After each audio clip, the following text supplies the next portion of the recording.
بسم اللہ الرحمن الرحیم۔ شکر ہے اس ذات کا جو عزت اور ذلت کا مالک ہے۔ ماسٹر صاحب کی ایک بیٹی تھی، لاڈلی پیاری اور اکلوتی تھی۔ ماسٹر صاحب نے بڑی اس کی شان و شوکت سے اس کی پرورش کی، اور اب وہ بیٹی جوان ہو گئی، اس کی منگنی ہوئی، اور اس کے بعد اس کی جو بارات کا ایک دن مقرر کیے گئے اور اس طرح ماسٹر بہت خوش ہوتا ہے، کیونکہ بیٹی کے جو ہونے والے شوہر ہیں بہت ہی بڑے بزنس مین ہوتے ہیں، قابل شخص ہوتے ہیں اور بہت اچھے لوگ ہوتے ہیں، اور اسی طرح وہ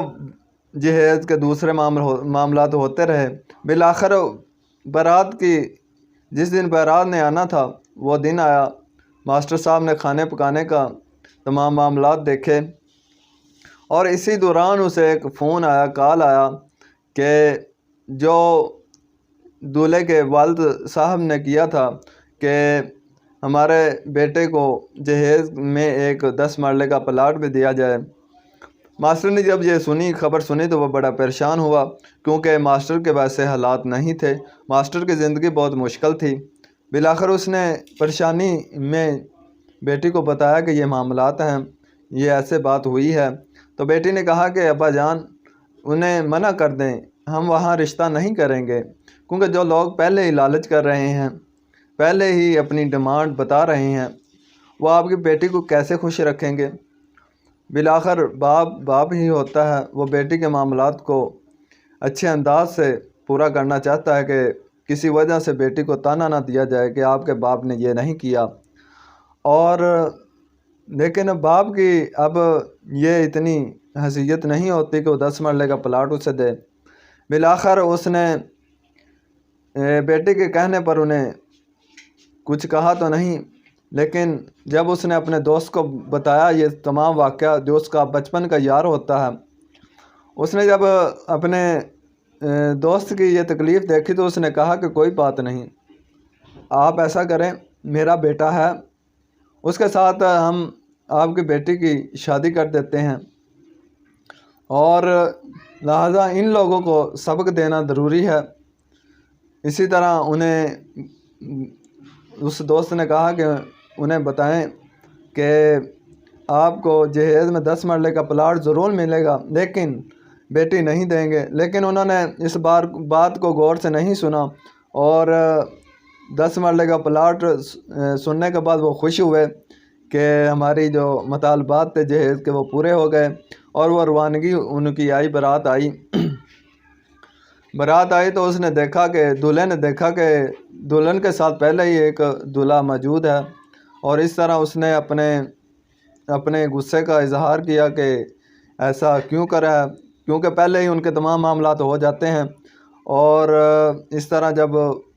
دولہے کے باپ نے ماسٹر صاحب سے کہا کہ یہ آپ نے کیا کیا، یہ تو آپ نے ہمیں ذلیل کر کے رکھ دیا، اس نے کہا کہ آپ نے جس چیز کا مطالبہ کیا ہے وہ ہم آپ کے مطالبات پورے کر رہے ہیں، آپ کو جہیز میں 10 مرلے کا پلاٹ دیا جائے گا، اور دوسرا ایک سامان کا بھرا ہوا ٹرک بھی دے رہے ہیں، یہی آپ کے مطالبات تھے، وہ ہم پورے کر رہے ہیں۔ لہٰذا جو بیٹی ہے وہ میں نے اپنے دوست کے بیٹے سے بیاہ دی ہے، اور ہم اس رشتے سے خوش ہیں۔ تو اس طرح پھر ان جو لالچی لوگ ہوتے ہیں انہیں سر چھپانے کی جگہ نہیں ملی، وہ بہت ہی شرمندہ ہوئے، اور اس طرح ان کی تمام برادری کے اندر عزت جاتی رہی۔ ایسا ہے معاشرے کے اندر، جہیز ایک لعنت ہے، معاشرے کے بہت سی خوشیاں اس نے اجاڑ کر رکھ دی ہیں، غریب کی زندگی کا ستیہ ناش کر دیا ہے۔ بعض دفعہ ایسا ہوتا ہے کہ معاشرے کے اندر اگر کسی کو گاڑی مل جائے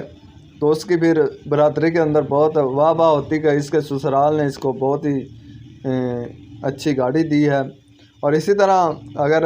ایسے معاملات بھی ہو جائیں پھر بھی برادری میں بہت زیادہ ہو جاتا ہے کہ یار وہ اس طرح ذلیل ہوئے ہیں۔ اس لیے اللہ سے مانگے، اللہ تعالیٰ کی ذات سے مانگے کہ وہ اپنے خزانے سے آپ کو وہ تمام نعمتیں دے، تاکہ آپ کا کسی اور کی طرف نگاہ نہ جائے، کسی اور کے رزق پر نگاہ نہ جائے، اور آپ خوش ہو سکیں، مطمئن ہو سکیں۔ اس لیے جو اس بات کا مقصد یہی ہے، جہیز کی جو یہ رسم ہے اسے ختم کیا جائے اور نکاح کو آسان کیا جائے، اور لوگ جس طرح مطالبات رکھتے ہیں کہ ہمیں فلاں فلاں چیز چاہیے، ہمیں فلاں چاہیے، وہ چاہیے، اس طرح کے جو معاملات ہیں انہیں ختم کیا جائے، اور اس کے بلکہ سخت سے سخت ایسے لوگوں کو سزائیں بھی دی جائیں تاکہ اس رسم کو جڑ سے ہی ختم کیا جائے اور معاشرے کی زندگی کے معیار کو بہتر کیا جائے۔ شکریہ، اللہ حافظ۔